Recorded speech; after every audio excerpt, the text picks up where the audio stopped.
like the rushing of a mighty wind, like the rushing of a mighty wind. Hey, peace, everyone. So today I wanted to talk a little bit about lineage-based reparations. Just a little bit about what it means and how it's going to work. Because, intuitively, I've always felt like it's going to be problematic in terms of determining eligibility. Because I've always questioned how many Black Americans or FBA can trace their lineage back to slavery. I just don't know how many of them are able to do that. And so for that reason, because FBA wants to, relegate reparations, or because FBA only wants reparations for foundational Black Americans, or people that are a part of the lineage, I guess I'm interested in knowing how many FBA can actually trace their lineage back to pre-20th century, to before the beginning of the 20th century, to the to the 19th century, whether it's early or late 19th century. I just don't know how many Black Americans are going to be able to do that. And because of that reason, I think it's going to be problematic, for them to get reparations, because the FBA movement is really strong on lineage-based, because they don't want Caribbean Blacks, African Blacks to be included in their reparations. And in order to not include them, reparations has to be lineage-based. You actually have to show your lineage going back, 150 years. And so I guess ultimately, I guess what I think is happening is that, or what's going to happen is that where FBA wants to exclude Caribbean Blacks and African Blacks from their reparations movement, lineage-based reparations also excludes a large portion of the FBA population who won't be able to trace their lineage back to slavery. And I believe there are a large amount of them. So that's pretty much, I guess, what I wanted to talk about today. So I'm just going to do a little bit of reading and see what we can learn about it. So I asked ChatGPT what % of Black Americans can trace their heritage or ancestry back to slavery. And it says, here are some data and context on what percentage of Black Americans say they are descended from the people enslaved in the US, plus caveats about how definitive those numbers are. What the survey data show. According to a report by Pew Research Center, 57% of Black American adults say their ancestors were enslaved. Right off the bat, that's a low percentage, 57% of Black Americans. And I'm assuming that means, Caribbean Americans, FBA, African Americans, African immigrants is what I should say, I guess. But I think only 57% of them say their ancestors were enslaved. I'm wondering, why is that number so low? Because there seems to be the belief that if you're Black, you have slave ancestors, which is interesting, especially if you're Black in America. Like, there's just this thing that if you're Black in America, you've had slave ancestors. But apparently only 57% of Black American adults say their ancestors were enslaved. 41% say their ancestors were enslaved in the United States. So only 41% of Black Americans say their ancestors were enslaved in the United States, or I guess that 41% is FBA. Only 41% of Black Americans Is that right? Only 41% of Black Americans are FBA? No way. No, the percentage of FBA has to be larger than that. The percentage of FBA today, I would say in America today, foundational Black Americans as a percentage of the Black community, wouldn't that be like 80, 75, 80%, 85, 90%? So why is it that only 41% say their ancestors were enslaved in the United States? That's just interesting and just a little bit. I'm not sure what to make of that. 34% say they are not sure whether their ancestors were enslaved. 34% of Black Americans say they are not sure whether their ancestors were enslaved, and 8% say their ancestors were not enslaved. And those are just interesting numbers for me. So from self-reporting data, it says roughly 4 in 10 Black Americans say they have U.S. enslaved ancestors. So only 4 out of 10. So 40% of Black Americans, 40% of Black Americans would qualify or be found to be eligible. Or if you were just to ask them, if it was based on just this survey, only 40% of Black Americans would qualify as being eligible for reparations. And that's just interesting. That's interesting to me. Important caveats. Have ancestors who were enslaved, quote unquote, have ancestors who were enslaved in the US is self-reported. So this is all self-reported. It depends on what people know about their family history. Many people don't have full records, which kind of speaks to what I originally said in terms of how many FBA people are actually going to be able to prove that their lineage goes back there.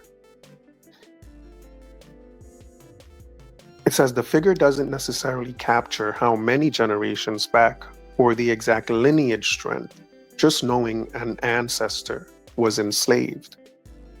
But reparations can't be based on that. Reparations can't be based on you just going in there and say, oh, I know my ancestors were enslaved in America. It has to be, you have to come in with some more records to be eligible. Because of migration, mixed ancestry, and incomplete records, especially for African American families impacted by slavery, many people may have enslaved ancestors but are unsure and therefore report not sure. And if they're unsure, it's likely they don't have any records of it. And then the records just don't exist. It says the data don't cover genetic proof or full genealogy verification. It's more about perception or knowledge of ancestry. The percentage of Black Americans who are biologically or genealogically descended from enslaved Americans in the US is very likely much higher than the number who know it. Exactly. The percentage of Black Americans who are biologically or genealogically descended from enslaved persons in the US is very likely much higher than the number who know it. And more importantly, much higher than the number that will be able to prove it. I think that even the number that will be able to prove it is going to be lower than the number who know it. And that's very important. A very small number will be able to actually prove it. A majority of Black Americans believe they descended from enslaved people, 57%, but a smaller portion specifically say their ancestors were enslaved in the US, 41%. A large number, 34%, are unsure, which means many descendants may not know their linkage, even if it exists. This situation underscores the complexity of tracing lineage among the diaspora and helps illustrate why policies that rely on lineage, example, descendants of persons enslaved in the US, face real verification challenges. There's gonna be a lot of challenges. And according to this, more than 50% of FBA are going to be excluded from reparations simply because either they don't know or they cannot prove that their lineage goes back to slavery. And so that is a huge problem with lineage-based reparations. The huge problem with trying to keep Black immigrants out of the reparations movement is that you also keep out more than 50% of FBA. And that's a challenge that I think they're going to have to address that. They're going to have to address that. Because ultimately, they are asking 50% of FBA to sacrifice their claim for reparations for the sake of not including Black immigrants. So I wanted to dive a little bit more into it. You know, I guess I wanted to be a little bit more precise with my question and what I really wanted to know. So instead of Black Americans, I asked what percent of foundational Black Americans can trace their genealogy back to slavery? And it says there's no precise publicly available percentage of what share of foundational Black Americans, i.e. US descendants of slavery, can definitively trace their genealogy back to enslavement. Here's what the research does tell us. And you know, it's going to become repetitive with the data we've already been given. So just bear with me. I think, you know, let's just see if there's anything added in here. It says, here's what the research does tell us. A survey by Pew Research Center found that 57% of Black American adults say their ancestors were enslaved. About 41% of Black American adults say their ancestors were enslaved in the United States. Researchers argue that many more have enslaved ancestors, even if they don't know or can't document the lineage. Because of the nature of the US slave population and family tree growth. Academic modeling, example by Jaslyn Mooney, estimates that African Americans born in 1960 to 1965 may have hundreds of African ancestry lines going back to 1619. But they just don't know it. They do have this lineage. It's very likely they have that, but they cannot prove it. And lineage-based reparations is about proving it. You have to show your lineage. And if you cannot show it, how are you going to qualify? Why we don't have a percentage who can trace the number. ChatGPT says here are a couple of reasons why they say they don't have the number that can trace it. It says genealogical records for enslaved persons are extremely incomplete. Names often omitted, records destroyed, lack of surnames for enslaved people. Tracing means identifying an ancestor with documentation back to slavery. Many people may have the ancestry, but cannot trace it. Self-reporting. I know my ancestors were enslaved depends on family knowledge and research, not always official proof. The foundational Black American concept, U.S. descendants of slavery, is not always cleanly separated in data from Black immigrants or their descendants. I don't see how they're going to present an eligibility criteria. I can't imagine what that criteria is going to be. Like, if there is going to be a criteria, it's going to be something basic. It would have to be something basic, given that half of them cannot trace their ancestry. So they're going to have to be quite creative they're going to have to think of creative ways of ignoring those Black immigrants that they don't want to ignore. And even when they do that, they won't be able to ignore all of them. If they try to ignore all of them, they're going to ignore more than half of their own populations. If they try to exclude Black immigrants, they will have to exclude 50% of FBA. And they have to weigh the pros and cons of that. And they're going to say, you know, if you ignore Black immigrants, then that's more money for FBA. And that may be true. And that may be true. But that's going to be more money for only 50% of the people that should be getting it. So half of the FBA are going to be getting half of the reparations of the other half of FBA. And I hope that doesn't bring in any resentment.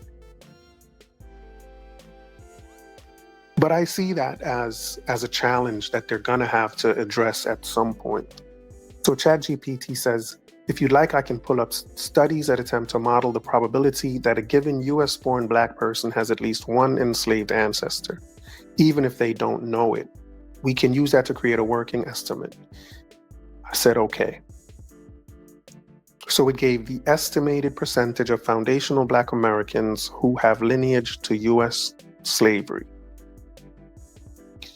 Genealogical or demographic science estimate. Based on population modeling, family tree expansion, and US slavery demographics, 85 to 95% of US-born Black Americans almost certainly have at least one enslaved ancestor. Why so high? By 1865, the enslaved population was 4 million and highly endogamous. By 1900, the US-born Black population was almost entirely made up of those same families. Immigration of Black people to the US was tiny until the 1970s. Genealogists estimate that a single Black American born today can have over 1,000 potential African American ancestors living in 1865, making some enslaved ancestor extremely statistically likely. This aligns with studies such as Jaslyn Mooney, MIT, and 23andMe ancestry tree modeling. So that is a large number of FBA that is estimated. That's just an estimate. But they are estimated to be able to trace their lineage to US slavery. 85 to 95% of Black Americans have a lineage that goes back to slavery. And then it says, but what percent can prove or trace it? Documentation is the issue. According to Pew Research, 41% say they know their ancestors were enslaved in the US. And this is from 2022. This Pew Research is from 2022. 41% say they know their ancestors were enslaved in the US. 57% say their ancestors were enslaved somewhere. And 34% say they are not sure because of lack of family records. 8% say their ancestors were not enslaved. The best estimate, about 40 to 60% of FBA can trace or identify their enslaved ancestors through documents, stories, or records. 40 to 60% through documents, stories, or records. And we cannot count stories. We cannot count stories. Because anybody can come in there with a story, oh, my grandma said. That's not going to count. That cannot count legally, because again, that's just anybody can go in there and say that. So I'm going to go with the lower boundary, the 40%. 40%. I'm going to say 40% of FBA can trace or identify their enslaved ancestors, which means 60% of FBA cannot and will not be able to. It says the rest likely have enslaved ancestry, but cannot document it due to loss of names during enslavement, non-existence of slave records, surnames changing after 1870, lack of written records for Black families before 1870, which they call the brick wall. So there you have it. In order for lineage-based reparations to work, 60% of FBA will be excluded from reparations. If they want to exclude Black immigrants, Caribbeans, and Africans who are tethering and want to take their stuff, in order to ignore them, they're gonna have to exclude 60% of their own lineage. And they're gonna have to ask themselves, is that really what they want to do? Is that really what they want to do? So the final summary says 85 to 95% of US-born Black Americans have enslaved ancestry, genealogically. Only 40 to 60% can actually trace it using documents, records, or family history. The gap is due to record loss, not lack of lineage. So it's due to record loss and not a lack of lineage. So the next question I asked ChatGPT was, what percent of Black America is foundational Black Americans? And should it be the 41% that claim? Is it that 41% that claim they have ancestry in slave ancestry in America? Let's see. It says there is no definitive statistic showing exactly what percentage of Black Americans in the US qualify as what some call foundational Black Americans, or FBA, i.e. descendants of persons enslaved in the US. But we can look at related data and make a reasonable estimate.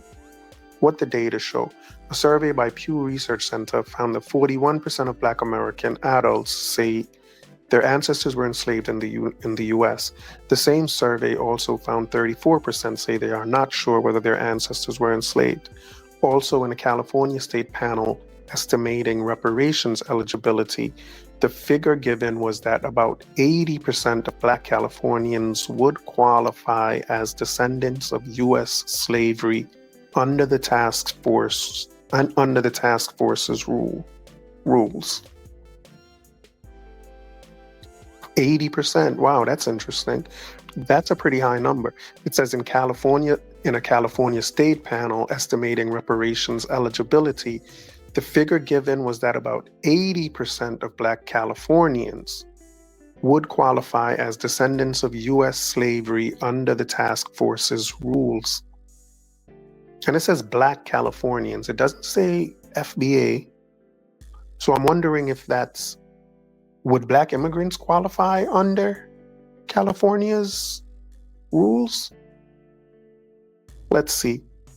The estimated range. Putting these together, a plausible estimate for the US could be 60 to 80% of Black Americans may fall into the FBA category, descendants of slavery in the US. This accounts for the 41% who know their ancestors were enslaved and allows for many more who may be but don't know. So 60 to 80% of Black Americans are FBA. 60 to 80%. And if we take that upper boundary of 80%, we can see that only half of them, 41%, know they or can trace their ancestry. Only 41%. So again, which reiterates the point that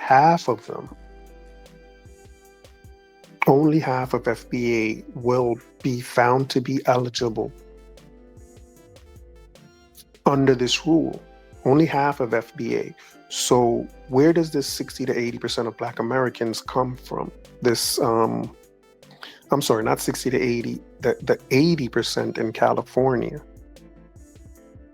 I hope we get to that. I'm going to get to that in a minute. But the last thing ChatGPT says about it is that FBA isn't a standard census category.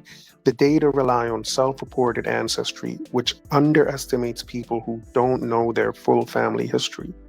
Immigration of Black people and their descendants from Africa and the Caribbean means not all Black Americans are descendants of U.S. slavery. Regional or state figures like California's 80% may not map exactly to the U.S. as a whole. The difference between have enslaved ancestors and can document or trace them is significant. It's a significant difference. And again, it states that even though in California they say the numbers can go up to 80% that are eligible, that doesn't necessarily reflect across the entire country.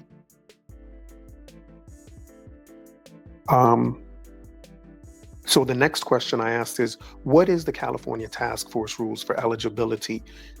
Because in California, it says approximately 80% of them would be eligible. 80% of Black Americans in California fit the criteria for eligibility. And I'm wondering why that number is so high. Exactly what is the criteria? Because if only 50% of FBA, if only half of FBA are going to qualify, where does this 80% number come from? And it says, here are the key eligibility rules developed by the California Reparations Task Force under AB 3121 for potential reparations in California, along with important caveats. Eligibility rules proposed by the task force. From their final report and deliberations, eligible persons must be descendants of a chattel enslaved person in the United States or descendants of a free Black person living in the U.S. prior to the end of the 19th century. Okay. So there it is. It's not just about a descendant of a chattel enslaved person. It's not just about being a descendant of slavery. They include descendants of a free Black person living in the U.S. prior to the end of the 19th century. So the 19th century ended in 1900. Right? So if you can prove your lineage goes back to 1899, if you can show your lineage going back to 1899, which is after slavery ended,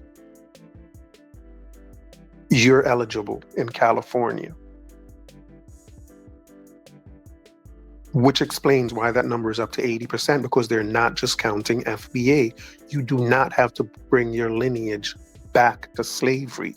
You just have to bring it back prior to the end of the 19th century. And I guess their thinking is that if you can bring your lineage back there, you're more likely FBA than not, but you're not necessarily FBA. It did say that prior to the 1900s, the population in America, the Black population in America, was pretty much the same as what it was in 1865. There wasn't a lot of immigration during that time. So if you can trace your ancestry back to before the end of the 19th century, it's more likely that you're FBA. Because it was only those same families, is what we read before. However, there are going to be a small number of Black immigrants that will be able to do that. There'll be a small number of Black immigrants that should be able to prove that they were here prior to 1900, and those people would be eligible. So there will be Black immigrants who will be eligible, and FBA who will not be, because they cannot trace their lineage. Black immigrants will be eligible if they can trace their lineage, and granted, it'll be a small number of them, but FBA would not be eligible because they cannot trace their lineage. Simply because they cannot trace their lineage. The task force recommends a residency requirement For cumulative compensation, eligible residents should have lived in California for at least a minimum period, example 6 months in each year during the harm period. Would that disqualify even more FBA? Like if they can't show that they've lived in California for 6 months out of every year of the harm period, is that also disqualifying even more FBA? Sounds like it may. The harms considered include housing discrimination, devaluation of Black-owned businesses, mass incarceration or over-policing, unjust property takings, health impacts, all for African Americans with the lineage above. And as you can see, that's not just about slavery. That's not just about slavery. So if you can trace your lineage prior to 1900 to 1890, and then show any of these harms, you're eligible. The task force voted in March of 2022 to limit eligibility to descendants of enslaved or free Black persons who were in the US in the 19th century, excluding many more recent Black immigrants. So at best, they're able to eliminate recent Black immigrants. But there are Black immigrants who don't have slave ancestry, who are not descendants of slaves in America, but those Black immigrants are eligible in the California task force just because they've been here so long and because of the other harms that have happened since then. And so that does explain why there's an 80% eligibility, because it's not just FBA. Important caveats and unfixed rules. The task force's report defines eligible class, but the legislature has not yet fully codified all eligibility rules. As of the last public reports, the eligibility rules remain under proposal. They are still not sure how to do this thing. They're still not sure how to do this thing. It remains unclear exactly how many generations back a descendant must trace, what documentation is required, or whether DNA test would be allowed or required. The report uses a low threshold of proof for lineage. It would have to. It would have to have a low threshold of proof for lineage. So what exactly does that say about lineage-based reparations when there's a low threshold of proof for lineage? It's barely lineage-based. If there's a low threshold of proof for lineage, then it is barely a lineage-based reparations. So when we think about it, all of this division that's going on between FBA and tethers and this and that, and just this line being drawn over reparations, is kind of silly when the threshold of proof is so low. They cannot keep all immigrants out of their reparations claim. Some immigrants must be included in their reparations claim, and some FBA must be excluded. There's no way around that. There's no way around that fact. The residency requirement for individual compensation, particular restitution versus cumulative compensation, differs. For particular compensation, the task force recommends no separate residency requirement because the harm must be directly proven.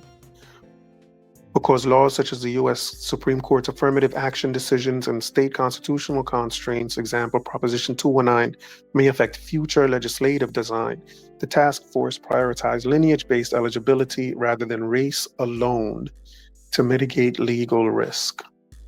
Now that's interesting.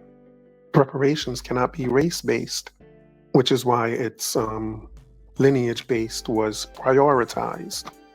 But regardless of that, the threshold is very low. So just to dig a little deeper, I asked, what exactly is the threshold of proof? And it says, here's what I found about the threshold of proof for lineage under California AB 3121 via the California Reparations Task Force, particularly how someone could show they're a descendant of a person enslaved in the United States, also sometimes referred to as an American freedman. The key takeaway, the exact threshold remains incomplete or under development. The task force has given guidance, but not final, fully detailed rules yet. So what the task force has proposed. The task force voted March 2022 to define the eligible class as an individual being an African American descendant of a chattel enslaved person or the descendant of a free Black person living in the US prior to the end of the 19th century. And again, the 19th century ended in 1900.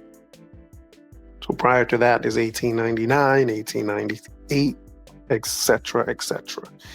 In its draft report, the task force says that the specifics of how one might prove lineage, for example, census records, DNA tests, ancestry research, have yet to be determined.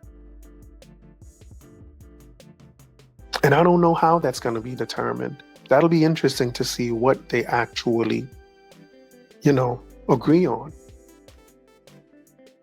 From the draft, the specifics of how Black people might prove their lineage has yet to be determined. Task force members heard testimony from genealogists who discussed various methods, including using census records, DNA, and ancestry tests. What remains unspecified or ambiguous? There is no final formula. There is no final formal rule in the task force final report or so far publicly available that spells out exactly what documents or what standard of proof one must meet. Example, how many generations, what genealogical links are needed. The task force has not yet provided a certification mechanism or form for proving eligibility. Though other legislation, example SB 518 in California, proposes creating a bureau for descendants of slavery to certify their status. The threshold phrase, low threshold of proof, appears in commentary, but I did not locate a formal clause in the publicly posted documents that states exactly, quote, applicant must meet XYZ with fixed criteria, at least in the versions I found. Because of the genealogical difficulties, missing records, names change, etc., the task force emphasizes making proof accessible rather than overly burdensome, but the precise formula is still pending. Summary. Yes, the task force acknowledges lineage verification is required. You must show you descend from either a person enslaved in the US or a free Black person living in the US before the end of the 19th century. But the exact documentation requirements, which papers, how many generations, what counts as proof, are not yet finalized as of the report I reviewed. Quote, the eligibility category is clear, but the proof threshold remains under development. That's part of the challenge for lineage-based reparations. So the eligibility category is clear. You have to show that you have, you're a person and you're descended from a person enslaved in the US, or you're descended from a free Black person living in the US prior to the 19th century. That eligibility category is clear, but the proof threshold, it says, remains under development. That is a major challenge that FBA is going to have to confront when dealing with their lineage-based reparations. People just don't have the records to prove it, and in when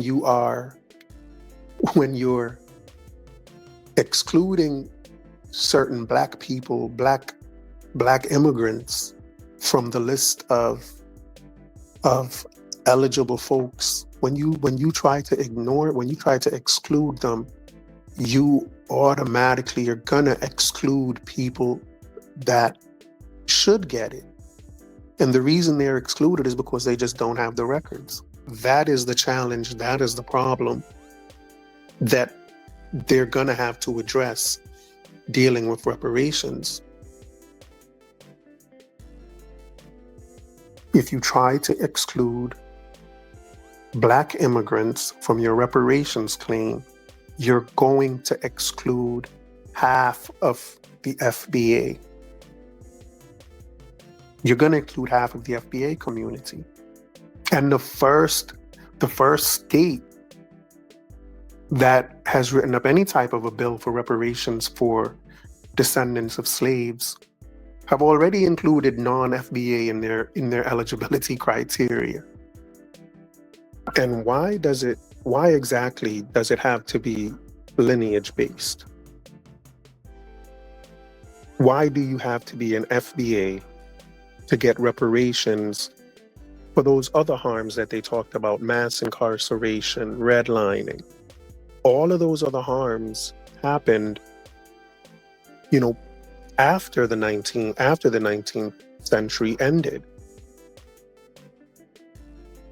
So why is it that black immigrants who likely were harmed by these policies, why don't they have any type of claim for reparations? Like, I'm trying to figure out why reparations cannot just be harm-based. If you're going to have a reparations for mass incarceration, for redlining, for Jim Crow, why does someone have to go all the way back to slavery with their lineage in order to get some type of repair for those damages? It's not as if they were not harmed. Why is it that all you have to prove is, or rather, why isn't it that all you have to prove is that you were harmed, that you were here during Jim Crow, here during redlining, a victim of mass incarceration? Why can't that just be the threshold? If a black immigrant who was here prior to the 20th century beginning, if a black immigrant that was here in 1890 who did not experience slavery, if that person is going to be eligible for reparations for stuff that happened after slavery, why can't people that came after the 19th century as well? That just seems weird to me, and that just seems open for lawsuits somewhere. And I don't know. That just seems a little bit far out to me. Unless you include some black immigrants, you're going to exclude a bunch of FBA. And the more black immigrants you try to exclude, the more FBA you're going to have to exclude. And so that's an issue. That's for them to deal with. But it's a fact.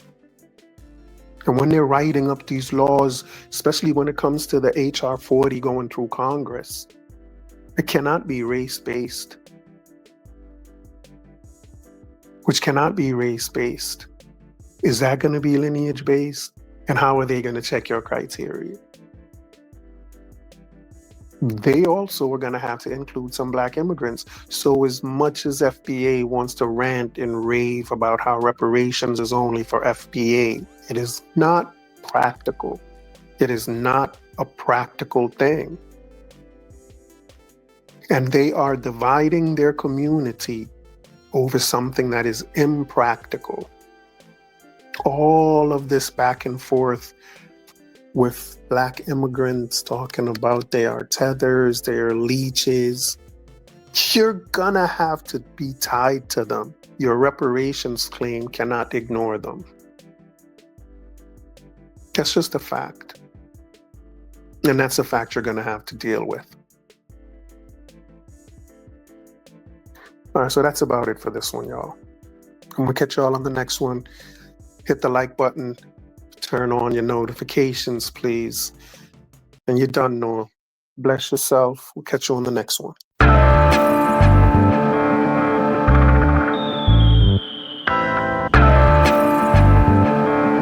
I want you to listen very, very carefully. It's all about life in the street.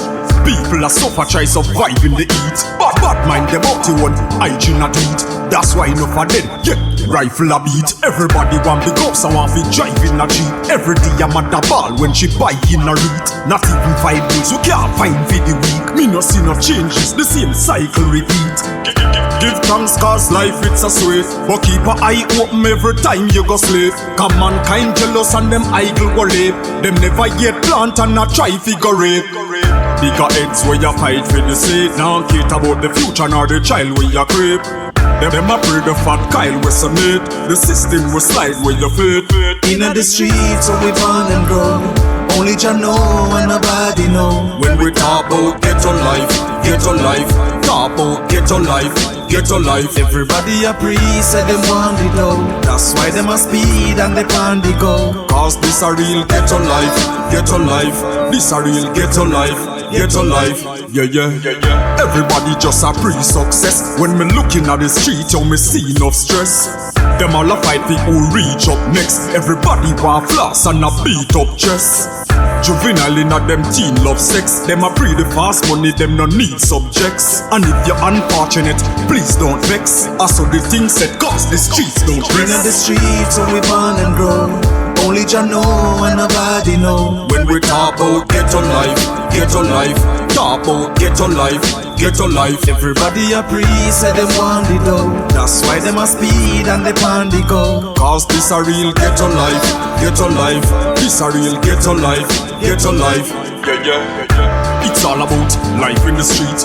People are suffer, try survive in the heat. Bad mind them out to one, hygiene a do it. That's why enough of them, yeah, rifle a beat. Everybody want big ups and want to drive in a Jeep. Every day I'm at the ball when she buy in a read. Not even 5 wheels, you can't find for the week. Me no see no changes, the same cycle repeat. Give thanks cause life it's a sweet. But keep a eye open every time you go sleep. Cause mankind jealous and them idle go live. Them never yet plant and not try figure rape. Bigger heads where you fight for the seat. Now cater about the future nor the child where you creep. Them a pray the fat Kyle we submit. The system will slide where you fit. Inna the streets where we born and grow. Only Jah know and nobody know. When we talk about ghetto life, talk about ghetto life. Everybody a priest say them want it though. That's why them a speed and they pan the go. Cause this a real ghetto life, this a real ghetto life, ghetto life. Yeah.